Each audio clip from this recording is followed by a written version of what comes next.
continuing with the previous video about uniqueness, like it could be defined by where you're from, like your demographics, like country or ethnicity or race, that can add some unique values to your overall presentation of who you are as a product, kind of like in marketing, as a total package. It could be from where you are or how you look, like more maybe external factors like your hair color, your eye color, your facial structure, your height, weight. The way you look could be added to your uniqueness factor because it's you, right?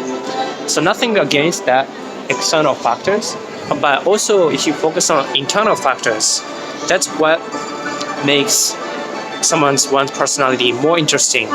Because you could have 100 people with 100 different diets, 100 people with 100 different behaviors, 100 people with 100 different careers, their upbringings, the way they grew up, maybe religion, maybe their attitude toward money spending, or about exercising, about what do you study in university.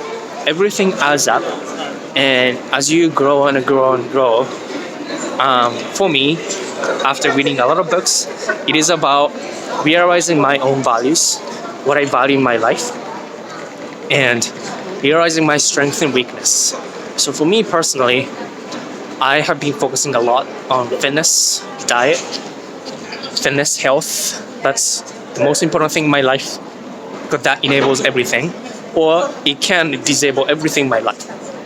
If I'm not healthy and fit, I cannot work properly, I cannot study, I cannot travel, I cannot feel good, I cannot focus. So health and fitness is most important thing in my life. So that's a lot, already that is a lot.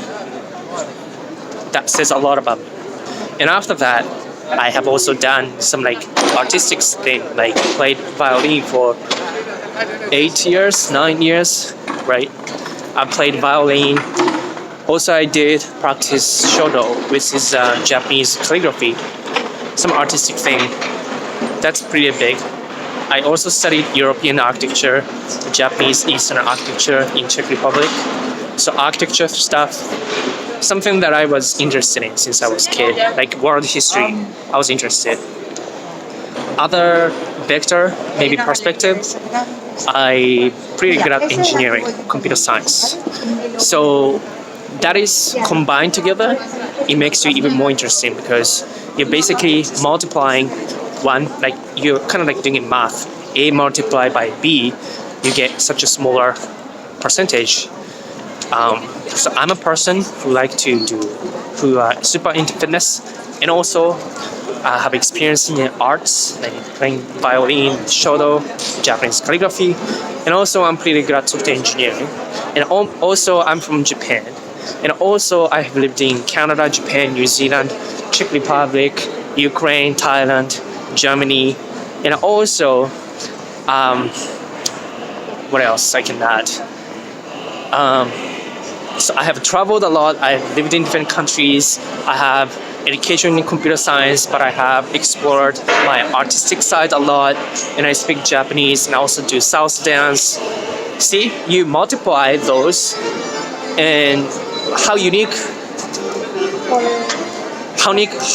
am I going to be if I multiply that?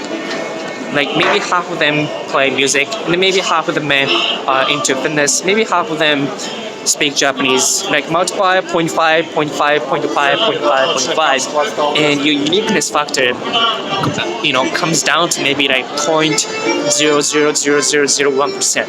That's like how rare my personality or my specific total package is. So if you think like that, if you're coming from that perspective, if you really value where you're coming from and what you have experienced and what you are into, what you value, then you can present yourself in totally different manner. Now you're no longer just a normal guy working in an office, or normal guy just going to gym and working out like some dudes. You're not just normal guy who likes photography and traveling. You are the guy who likes to travel, who likes to play music, who likes to do computer science and geeky stuff, and also you're the guy who likes to go to the gym and take care of himself well, and like to eat, and also you're the guy who likes to read. See, combined, you're one of the most unique human being in the entire world. So it's not like you feel this way all the time. No, I don't. I need to really dig into my values. I really need to dig into what kind of unique experience I have had or I have done, or what kind of a deep value system that I value. I need to really do reflection on my value system, my thinking, to really find out who I am, to really define who I am and what I value. Because in this society, it is really easy to get caught up with be normal, be okay with not following your passion or not having strong opinions of something. It is easy because there's epidemics of being indifferent into society, because it's easier to be normal, not have strong opinions, and therefore you don't get rejected by other people because you don't have a strong opinion. So you stop having strong opinion of yourself, you stop having your stronger boundaries when it comes to in terms of who to hang out, where to hang out, how to hang out, what to do. So strong opinions or personality, your expression, your feelings, you are masking those, your true expression or your identity or your strong opinion of yourself or everything else under the fear of getting rejected by other people. So you're masking, you're compromising yourself, your true feeling, your identity, your expression, your intuition because of the fear. And that's what I wanted to talk about, because really you need to come from this perspective of I'm unique and I'm who I am, and I'm not going to give up, I'm not going to compromise who I am just because I don't want to be rejected by other people, because I have certain things, certain opinions. That changed the whole experience, reality for me today, especially today. Being unique, the way you dress up and then your fashion shows a lot about your personality as well. It's not necessarily about you caring too much about what other people think about you, but you care about what you think about yourself. So just express yourself the way you want. So today I feel like I wanted to have a button-up shirts with red shoes. I just feel like I'm not giving up, I'm not compromising, I'm unique. And looking around the street, I ask myself, how unique am I?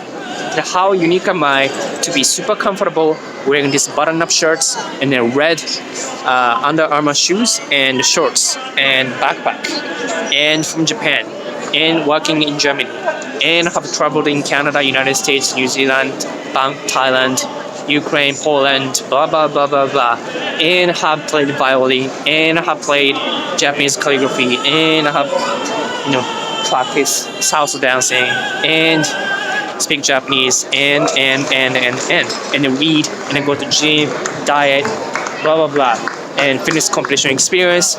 See, you're so unique. So you need to define, then refine, fine-tune who you are, what do you like, and what do you want from your life. Because you don't wanna strive for ordinary life. You wanna have extraordinary life, right? If you don't have a fear, what would you do? That's the question that I ask myself.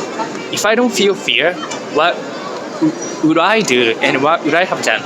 Most of the time, we are driven by fears and not doing something that we wanted to because of the fear.